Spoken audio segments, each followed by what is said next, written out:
and I would like to thank the foundation for inviting me to be here during these few days this week, and also to speak here on the Himalaya Day.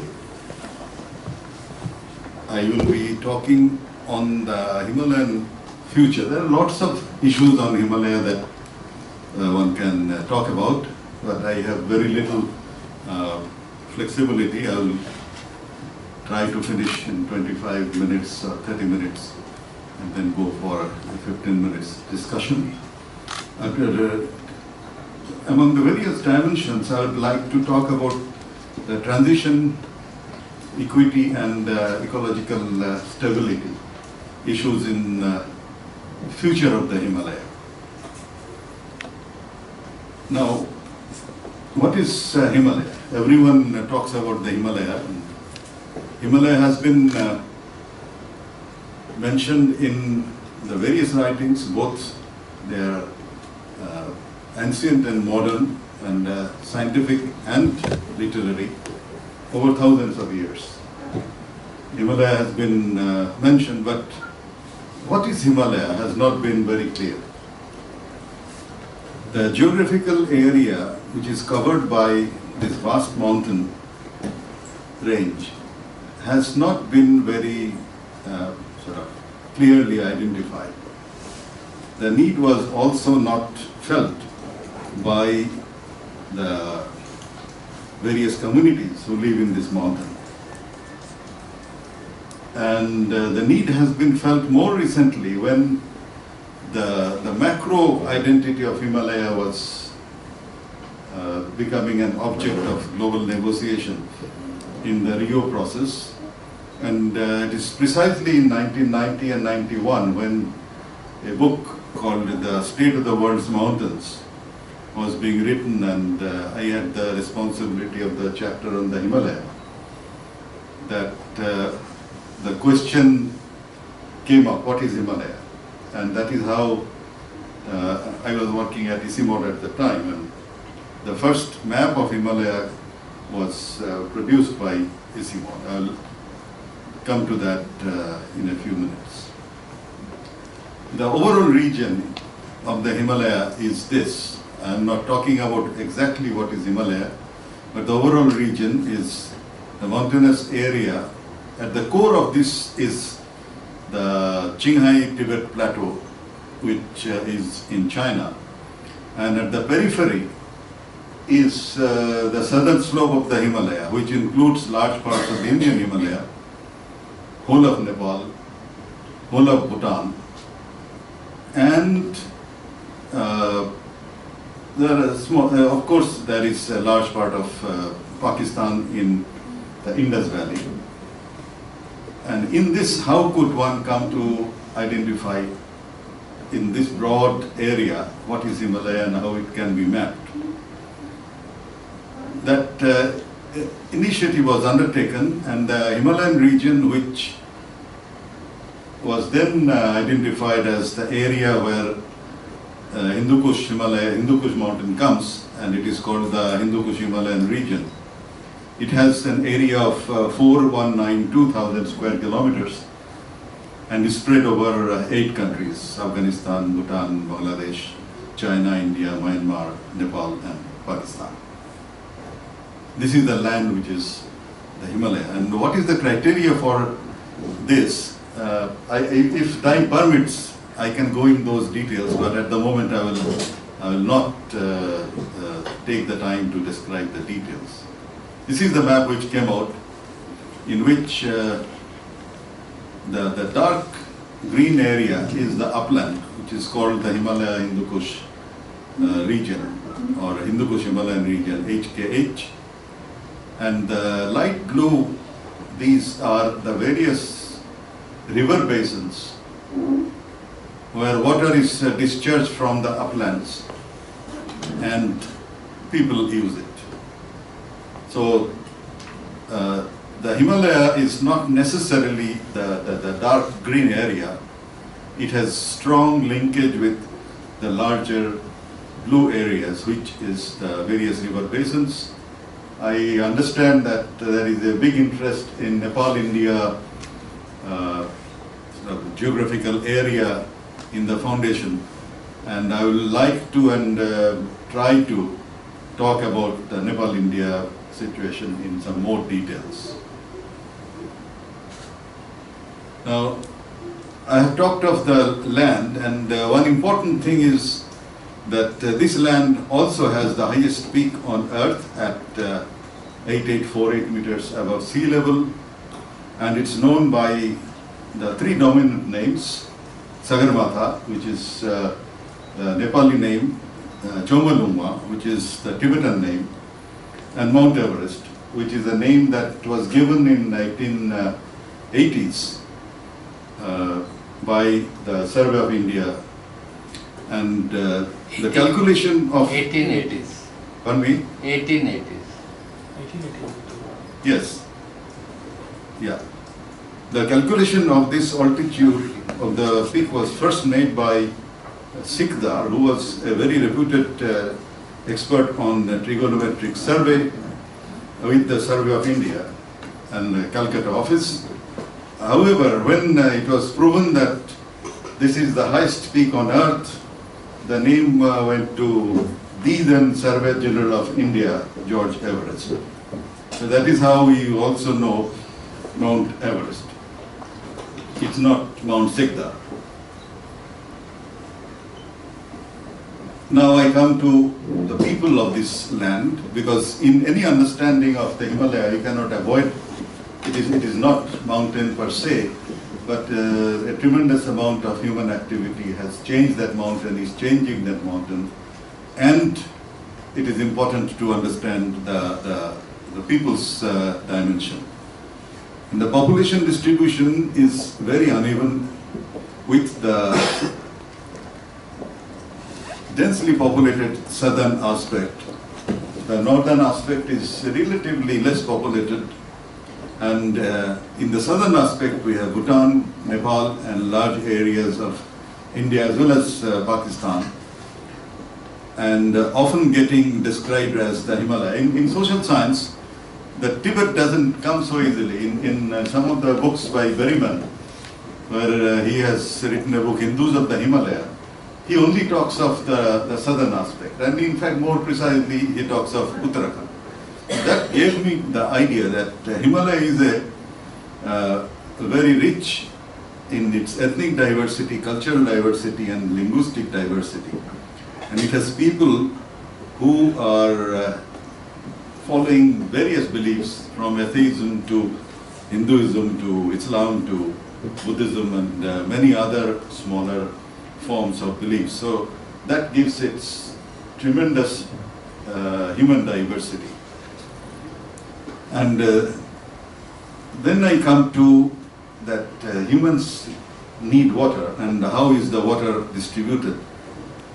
And while the larger area of the Himalaya is of interest to geographers and geologists, development financiers like the World Bank, or geopolitical analysts, including the various political leaders of the countries, a Himalayan community may mean by this name a small part of the large. There is a macro Himalaya, which World Bank wants, or the countries involved, they identify, which has been also identified by the Easymode map. But there is a micro Himalaya, which means that for the local communities, Himalaya means the functional area within which they operate. And for them, a farmer in Uttarakhand doesn't know what Himalaya in Tibet means. For a person in the Tista Valley of West Bengal, hardly they have any information of what's happening in the Jammu and Kashmir valley of in the Western Himalaya. So there is a micro perception of Himalaya, which I call the micro Himalaya, and there is a macro perception of Himalaya, which I call the macro Himalaya. Now, up to this I have talked about the land, I have talked about the people, I have talked about the perception, and now I talk about the water which is needed by the people. And of course, the biggest contributor to the Himalayan water availability is the summer monsoon. And very interestingly, the summer monsoon bends itself because it cannot really cover or go above the Himalaya with the average wall of 7 kilometers. Of course, the highest is 8.8 kilometers, but on the average it is 7 kilometers wall. So it goes along the foothill of the Himalaya towards northwest.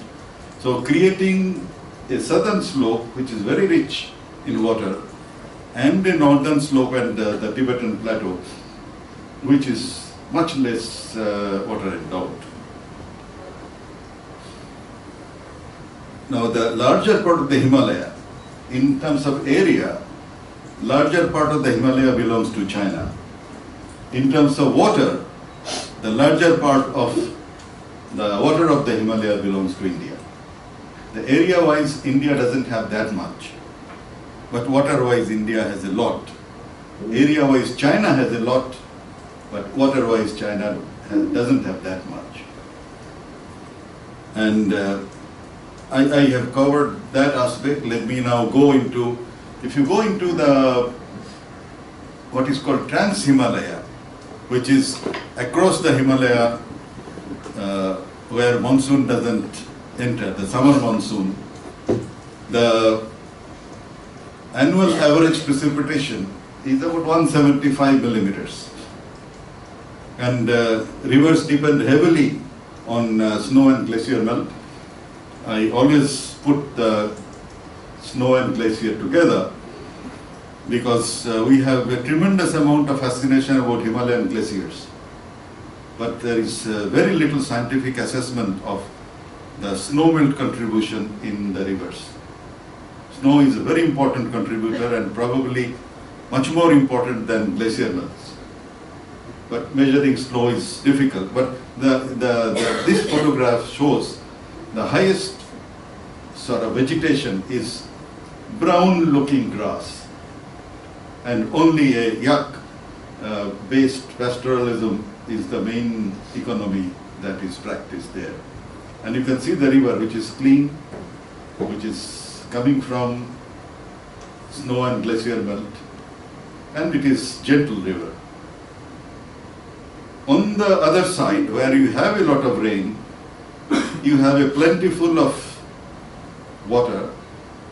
You have the possibility of terraced paddy cultivation, which needs, at least for the summer crop, nothing less than 1500 to 2000 millimeters of irrigation. That water is available. This is the paddy seedlings, and land is being readied with irrigation. But the southern side is having another problem. It has water, but water can come in devastating form. If the Trans-Himalaya gets 175 millimeters in a year, the southern side can get that amount in 12 hours. In half a day, you can have the same amount of water that Tibet gets in 1 year. And what is happening in Jammu and Kashmir today is known. It is the same form of huge precipitation that floods areas and causes damage to property and human lives. In Pakistan also downstream, same flood is now moving.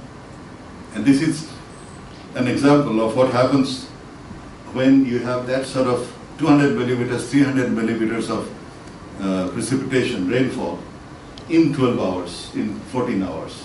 And the rivers are much more devastating. They are full of silt, as you can see here.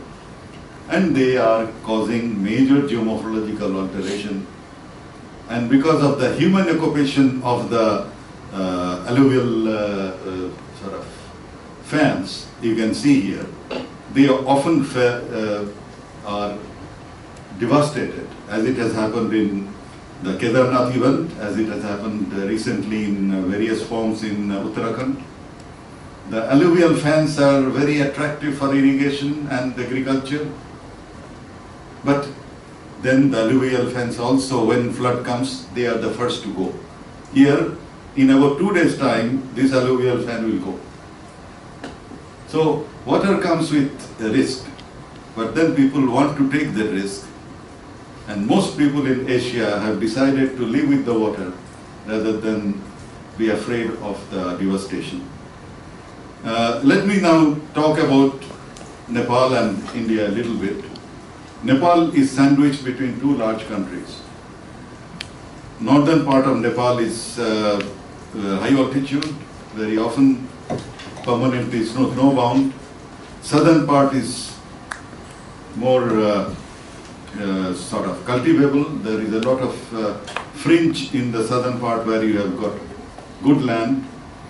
And Nepal is the producer of all the major rivers, or many major rivers that feed into Ganga in India.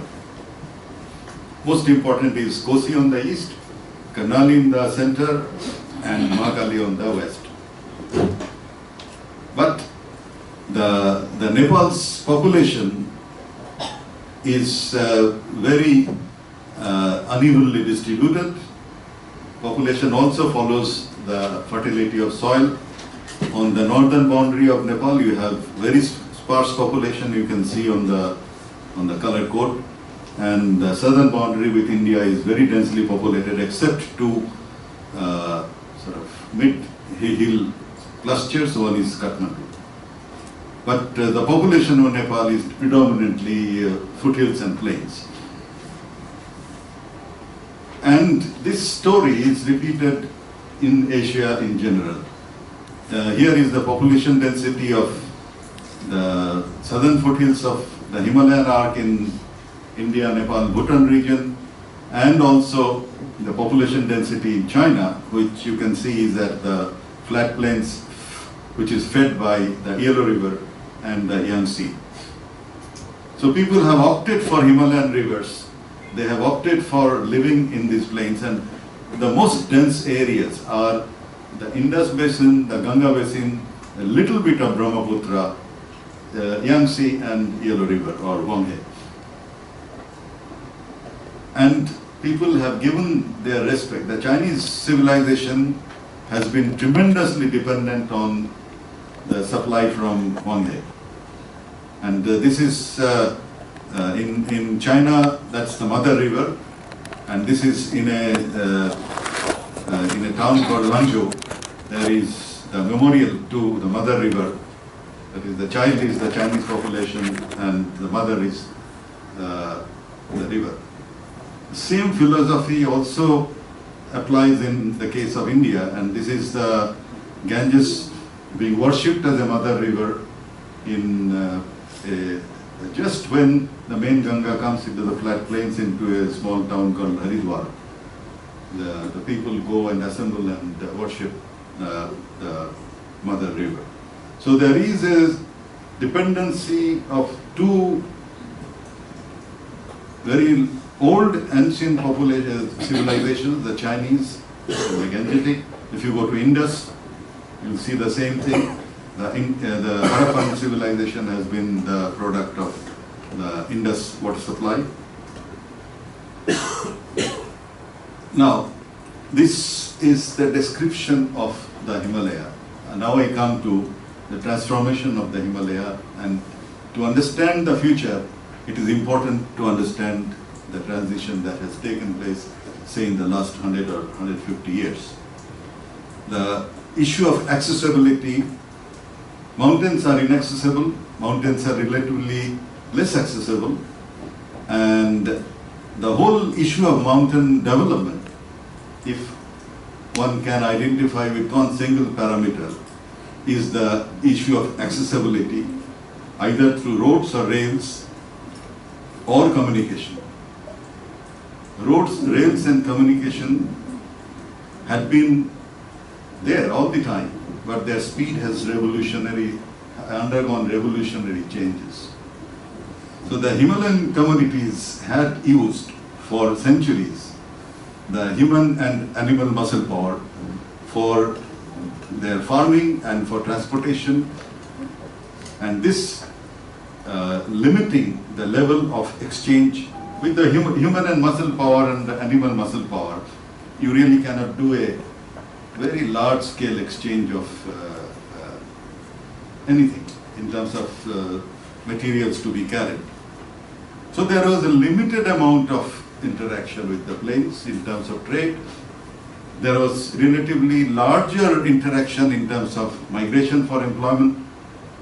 People use, even now there are areas in Nepal where you have to walk 8 days to reach the nearest road connection. Then you go for searching jobs in big cities in the flat plains of India. So that had been there.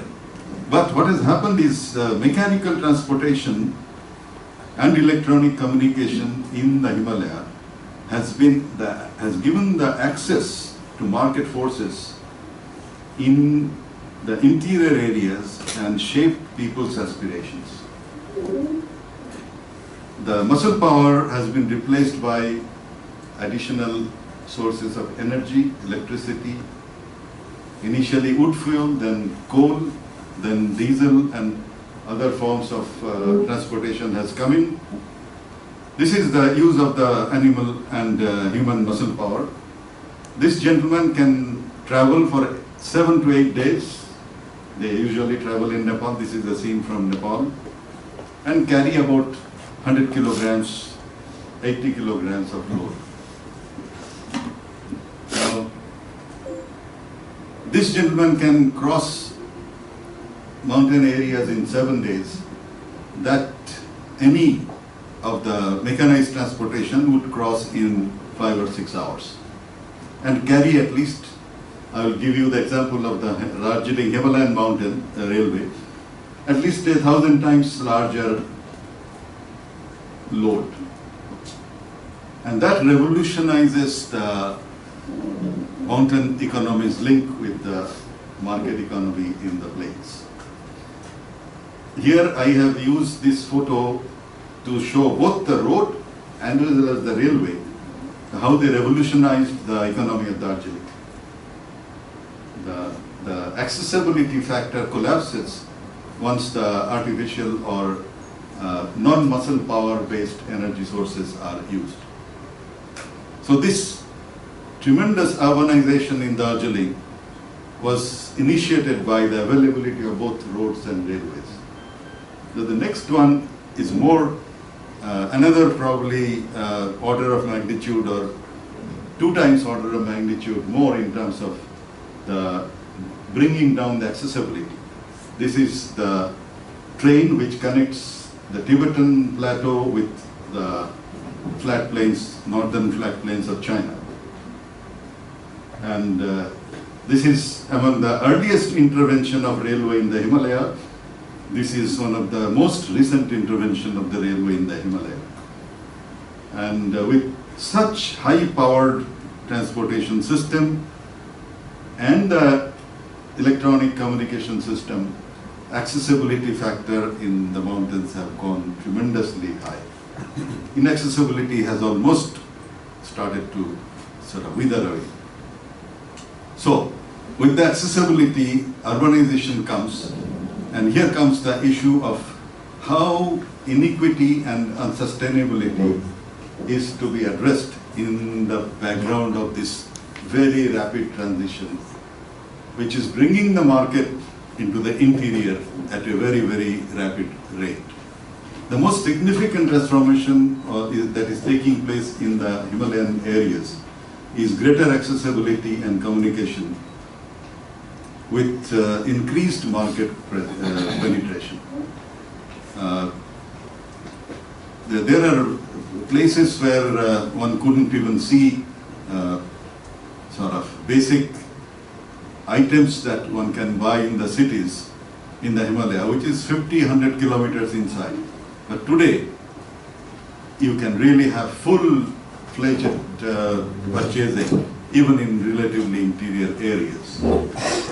And how can issues of equity and ecological stability be raised in the minds of the people taking the path of this rapid market-based transition?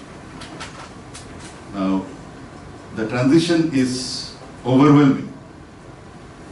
And in this, it is activists, those interested in Himalaya, those interested in ecology, will have to see where equity and ecological stability can be placed. And that is a major task. Say, Himalayan Day need not be only a celebration in the vacuum, but Himalaya needs these two items to be internalized. And in my opinion, in policy framework, except flowery words of ministers, these two issues have not really gone in any in-depth in policy.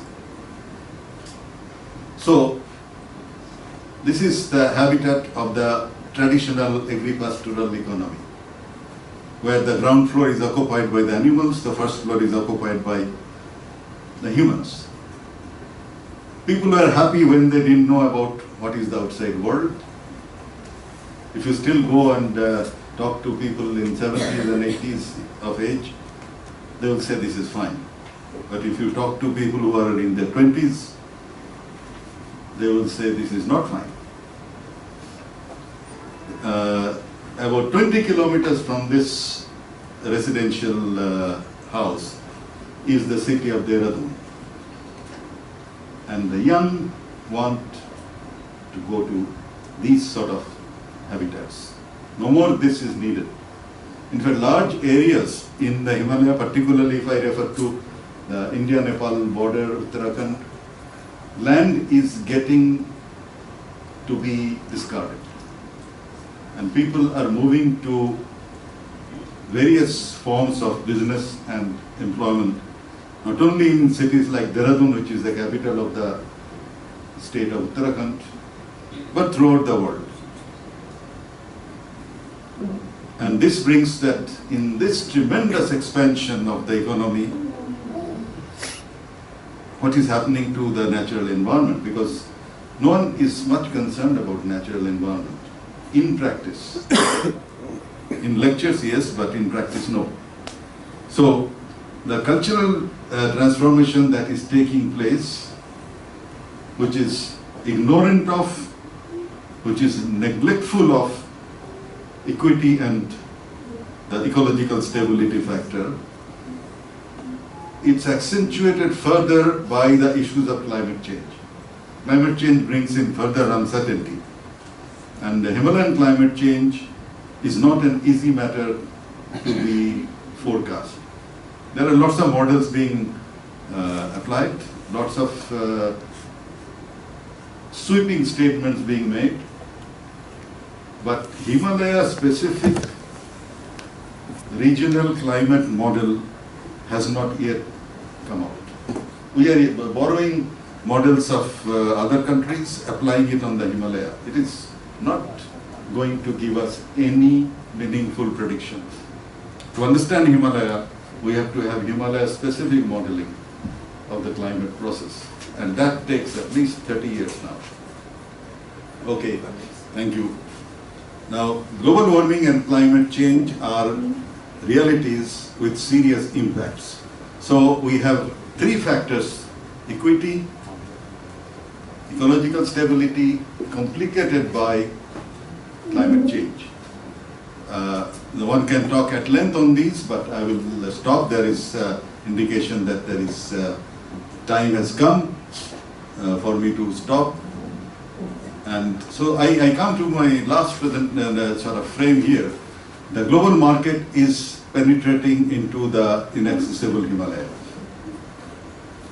It has penetrated much into the plains of India. It is penetrating into the inaccessible Himalaya. And I leave you with this basic question: will the Himalaya be led by the market process, or the transition can accept the need of equity and ecological stability? And this is probably the biggest challenge to activism, social activism, environmental activism in the Himalaya today.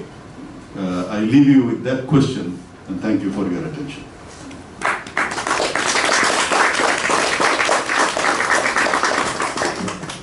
Thank you very much. Oh, is this being heard? No.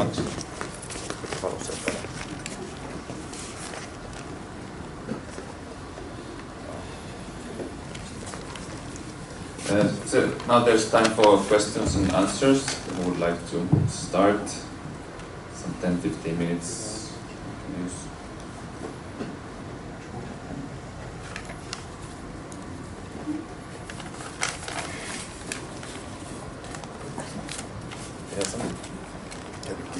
Yeah, Peter. Yes. So maybe you mention your name, so we will. Yes, my name is Peter Korea, and thank you for the presentation. But what really came out is the last slide, which puts us in a very interesting position because you're saying that there is already big changes that are taking place, and you're saying that the areas that were inaccessible in the past are getting sort of easily accessed. The resources are probably going to be sort of extracted. The changing cultural perceptions are also going to impact on the needs and the way people relate to the environment. So the way you put it, it looks like the future of Himalayas is sort of in a very delicate position, but pointing in the negative.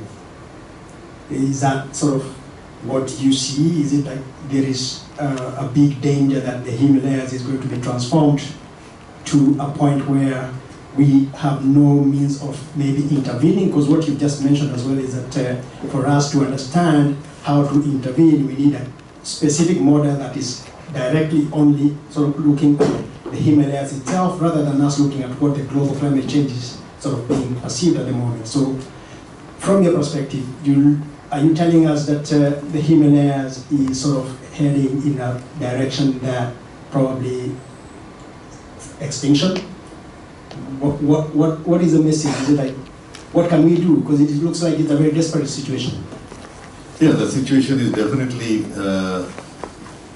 close to desperation. The issue of climate change needs to be separated from the overall issue of human aspirations and their requirements of natural resources. The climate change, modeling of the climate change, that will give us the various scenarios, how climate change will take place under various warming scenarios, 2 degrees, 2.5, 3, etc. The model that should give us that is not there.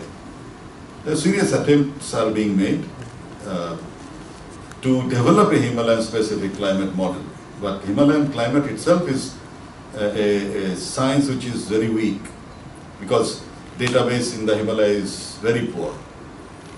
Now, if you do not understand the climate process, you will not understand the climate change process.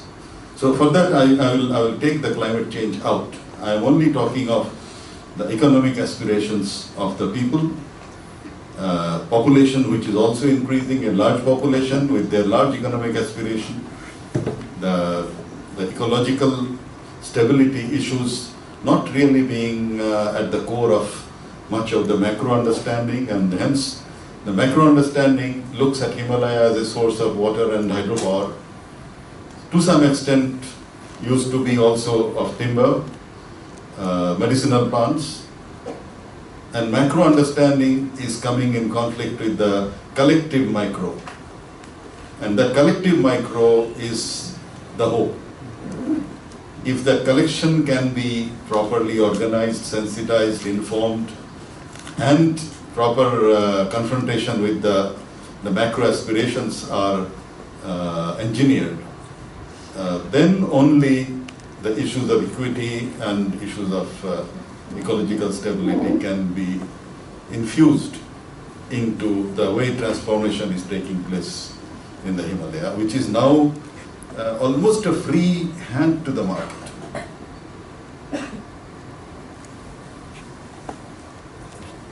So maybe I would ask, like, how do you see the transboundary organizing of the Himalayan region? That, like, for example, Nepal and China are tributes to the Indian plains or the Mekong region. That what is the, or during the years that you have been part of it, what are the trends in the governments sort of coming together and thinking about the whole watershed, and what are the agreements currently in place on the water flow issues? I wish the transboundary water systems were also accessible as the economy is. But the countries, the governments of the various countries are keeping the transboundary issue away from multilateral approach. For example, when we have floods in Jammu and Kashmir, creating problems in Pakistan, the understanding, the relations are not that warm as and that ready as to immediately go for relief or protection measures. So I think the rivers should be taken in their totality from the origin to their delta and estuaries, and all countries involved should have cooperation, but this is something, again, for the social activist groups to push their respective governments to be more flexible, more accommodative, more open and more interdisciplinary in addressing the transboundary waters. At the moment, there is a complete lack of mutual confidence. Say, Nepal doesn't believe in there is a strong group in Nepal which thinks that if the large dams are built, they will be hostage to Indian market. All their waters will be then, unless India buys the power or irrigation water or water supply, Nepal will be doomed. So there are very serious diplomatic issues which should be sorted out. And social activism should address and push in that direction. Thank you. It's time for one more. Please. My name is Vivi. I'm a student of politics, and this was not the main subject of today, but I didn't have time to ask my question yesterday when we were talking about water conflicts. And I would like to ask that how do you see that current changes in the Himalaya region and water resources are affecting to Kashmir area and the current conflict there about sharing, water sharing and these related issues, how do they affect to the conflict? Now, since the southern slope is having ample amount of water, the water sharing issue is not a major topic between India and Nepal. It is a topic between Bangladesh and India, downstream, further downstream. But near the mountain and foothills, it is more issues of excess water and damaging capability of the monsoon high flows. And there comes the issue of reconceiving Himalayan river engineering and how floods can be addressed. I never say floods can be controlled. As I had shown in the lecture yesterday, that it's only 10% of the total flow of the Ganga that all the dams put together can store. So 90% of the monsoon flow is anyway coming out, and 90% of the flood will occur. So we have to have a very different approach than the very traditional engineering approach that floods can always be stopped.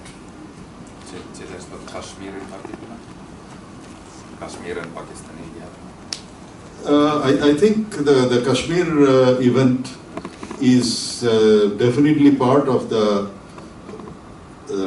extreme events of the Himalayan climate. It had happened earlier also, it will happen in future also. But whether it is accentuated by the global warming's impact on the climate is a matter which needs to be studied. But even if there is no link between global warming and climate change, these events of huge precipitation causing flash floods is part of the Himalayan climate. It had happened in Uttarakhand, even earlier this year, it had happened in Kashmir now.